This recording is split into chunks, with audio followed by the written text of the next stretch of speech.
In this guide, I'm going to show you how to use Twist of Fate in Violence District on Roblox. This is Aiden from JustBoz, and before we get into this guide, make sure to like the video and subscribe to the channel with all notifications on. It really does help with the channel, and it lets us know that you want more content like this, so we greatly appreciate it. If at any point throughout this guide you did have any questions, just ask them down in the comment section below, and we can help you out further. I'm going to be doing my best to reply to every single comment down there. Now, first things first, you do need to equip this as your survivor item before even entering the match by selecting this, hitting survivor, items, and then of course dragging it in here.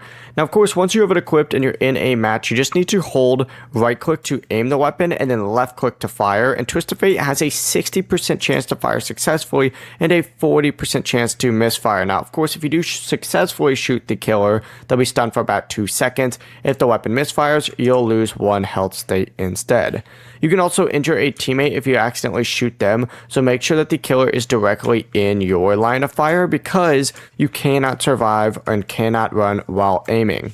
So of course, use Twist of Fate whenever the killer itself is close and you have a clear shot. Before you do leave, make sure to like the video and subscribe to the channel with all notifications on. It really does help with the channel and it lets us know that you want more content like this. We'd greatly appreciate it. And if at any point throughout this guide you did have any questions, just ask them down in the comment section below and we can help you out further. I'm going to be doing my best to reply to every single comment down there. Peace.